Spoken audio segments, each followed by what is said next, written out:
palatastas, ipakita natin yung mga kanilang high-tech na equipment dito. Ayan. Ito. Ang tawag dito, coach? Ito yung bench press na machine. Machine. Tapos ito naman yung Smith machine natin. Ayan, oh. Pwede ka mag-solder, pwede ka mag-deadlift, or pwede ka mag-chest. Ganda. Tapos yung mga dumbbell nila, oh. Ang dami. Dumbbell natin. Ayan. Tapos dito naman yung rack na pwede ka mag-squat. Tapos yung ano natin, pang back. Ito yung isa sa paborito ko eh. Oo. Ito yung low bid na to. Siyempre, pag ikaw tamad ka magdamit ng dumbbell, Oo. siyempre, pag-machine ka na lang.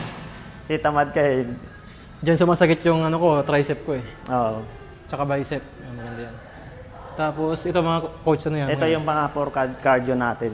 For cardio. Tsaka yung mga treadmill na Electrical, yan. vertical natin, tapos yung treadmill natin. Ayan. Tapos yung ano natin, stationary bike. Yan. Ito. Okay, maganda. So, ang gaganda ng gamit dito guys. Ang puro mga benefits high-tech. ng mga treadmill natin sa pangtanggal ng calories. Okay, calories naman. Sa mga medyo chubby-chubby na pwede. Oo, yun.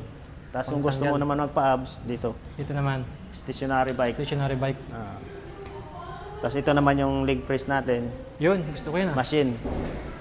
Tapos yung extension leg press natin. Tapos ito yung pang sa abduction na pang glutes para sa mga babaeng walang puwet. Yun. Ito yun. Ito yun yung sagot Yan. nyo. Sa mga babae daw na walang pet, yan, pwede raw yan. Ito yung sagot na yan. Pampalaki. Pampalaki ng puwet Pampaumbok. tsaka balakang.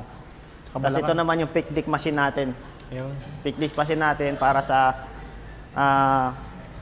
chest, tapos sa back.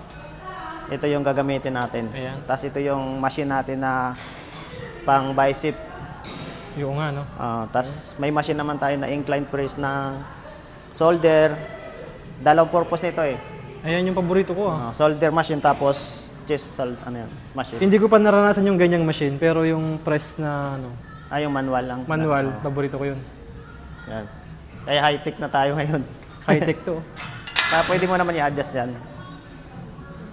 Maganda, maganda. Tapos yun, yung may ano natin, mga locker natin yan. Yung locker natin, mayroong ano, high-tech din. Oo. Kapag hindi mo dinidikit yun sa ano, sa lock, hindi magbubukas. Oo. Ayan, may number. So safety yung gamit nyo doon guys kapag naglagay kayo ng gamit.